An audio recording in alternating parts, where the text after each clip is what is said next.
August 15 లోపు తెలంగాణ ఉద్యమకారులను గుర్తించి కాంగ్రెస్ ఇచ్చిన హామీలు నెరవేర్చాలని OBC central committee chairperson Bhagyalakshmi demand చేశారు. పలు డిమాండ్ల సాధనకు ఆగస్టు 24న సరూర్ నగర్ స్టేడియంలో మహిళా సింహగర్జన కార్యక్రమాన్ని నిర్వహిస్తామన్నారు.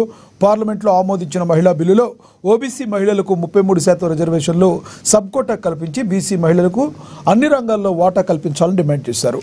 రాజీవ్ యువ వికాసం కింద దరఖాస్తు చేసుకున్న యువతను గుర్తించి రుణాలు ఇవ్వాలని భాగ్యలక్ష్మి కోరారు. మహిళా సింహగర్జనను మహిళా సింహగర్జనను విజయవంతం చేద్దాం. మహిళా సింహగర్జనను మహిళా సింహగర్జనను మహిళా సింహగర్జనను విజయవంతం చేద్దాం.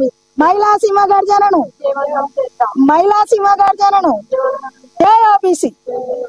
తెలంగాణ రాష్ట్రంలో గడిచిన 2 సంవత్సరాలు అవుతుంది ప్రభుత్వం ఏర్పడి.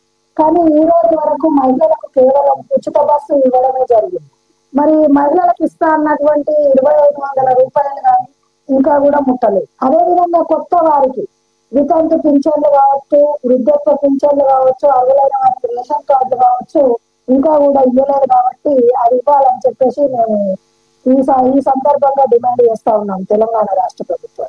అదేవిధంగా రాజీవ్ యువ వికాసం ఒక మంచి కార్యక్రమాన్ని తీసుకొని ఈరోజు మళ్ళా పోయిన ప్రభుత్వం లాగానే ఎగవేసే బాపత్తు చేస్తుందని చెప్పేసి ఈరోజు అత్యవసరంగా మీటింగ్ పెట్టడం జరిగింది. కాబట్టి ఎన్నో ఏళ్లుగా దశాబ్దాలుగా తెలంగాణ రాష్ట్రం సాధించుకున్నాం.